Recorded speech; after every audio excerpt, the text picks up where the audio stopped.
This story is brought to you by Group 2 for the indulgence of your delight.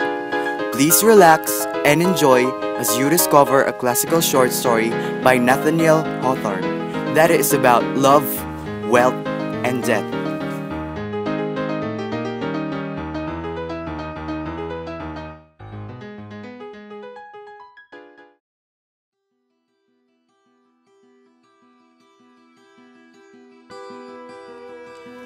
Love, wealth, death.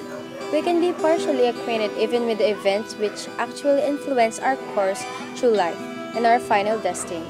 There are innumerable events, if such they may be called, which come close upon us yet pass away without actual results or even betraying their near approach by the reflection of any light or shadow across our minds. Could we know all of our fortunes?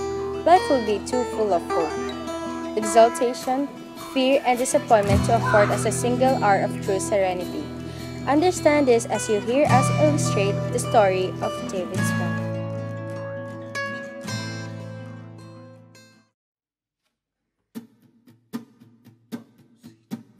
David Swan, a young man at the age of 20, travels from New Hampshire to Boston.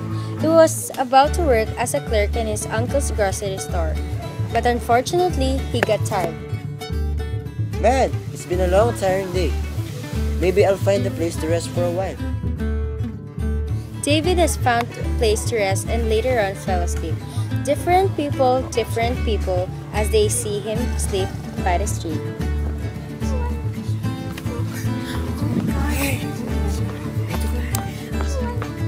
Oh my! That man sleeps so loudly. But why there? Doesn't he have a home? I bet he doesn't. Oh dear, how charming is he? He's probably drunk.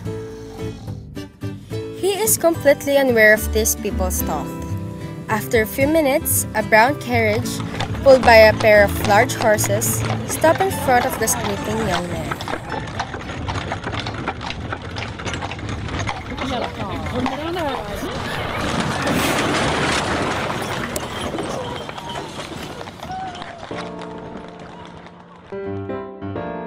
The carriage is broken and it needs to be fixed.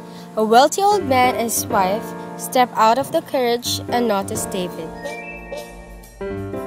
What a beautiful young man. Doesn't he look like our dead son? Henry, shall we wake him up? But why? We know nothing about his character. What do you have in mind? Perhaps fate sent him to us. Since the death of our only child, we have been so lonely. And we don't have someone to give our money to when we die. Do you think he's innocent as he looks? Yes, let's wake him up. Oh, madam, sir, the carriage is fixed and it's ready to leave. The old couple hurriedly went into the carriage. They felt that waking up a complete stranger and adopting one is a foolish deed. Meanwhile, David Swan is enjoying his nap. Soon, a pretty young girl walked along and fixed his skirt. She blushed as she sees the young handsome man asleep below the shade. Go away from this young man. Oh dear, what a handsome young man. I wonder if my father would hire him to be his worker. And maybe we'll get married. But the girl was tried to wake the sleeping young man, so she walked away. Here again, David was unaware that a good fortune was close to him. After the girl was out of sight, two evil-looking men came to the spot where David is sleeping. These men made their living by stealing from other people. Do you see that bag under his head? Yes, I see that. I bet you he has money in that bag. Let's take it. But what if he wakes up? The first man opened his coat and took out a large knife and showed it to his friend, and they approached the sleeping young man. I'll go take the bag and you go there and hold the knife. I'm sure if this young man wakes up, he'll be covered in blood. At that moment, a dog came between the two men.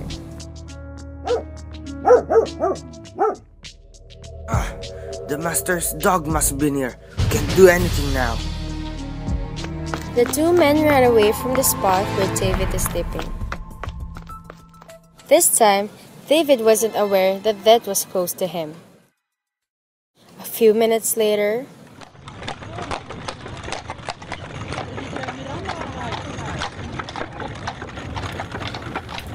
Oh, what's that noise?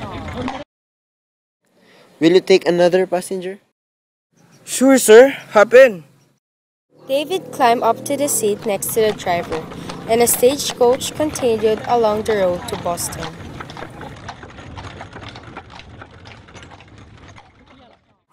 That afternoon, while David slept, he was unaware of the three events that could have changed his destiny.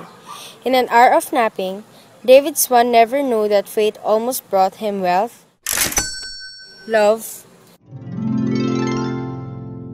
and death. The end. This is how we do On behalf of our group, we would like to express our gratitude to all of you listening to our radio story. Once again, this is Shaylene Galvez, Cheyzel David, Alan Malonzo. Terminez, Nicole, Cruz, Richard Yuso. Audrey, Edolmo, Kerstin, Tongol, And Eunice, Torres. and we're the group 2. Thank you, and may the good Lord reward us always.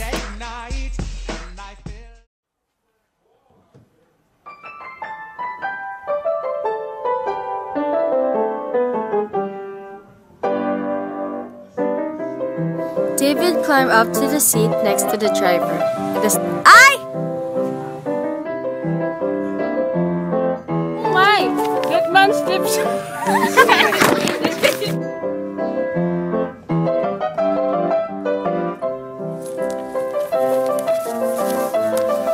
What a beautiful young man. Doesn't he look like our dead son, Henry? Shall we wake him up? but why? We know nothing about his character. What do you have in mind? Perhaps fate sent him to us. Since the death of our only child, we have been so lonely and we don't have someone to give our money to when we die. Do you think he's innocent as he looks? Yes, let's wake him up.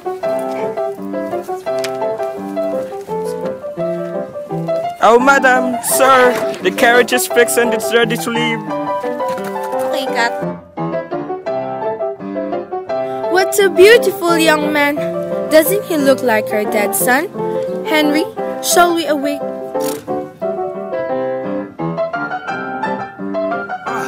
We can't do anything now. The master, the dog.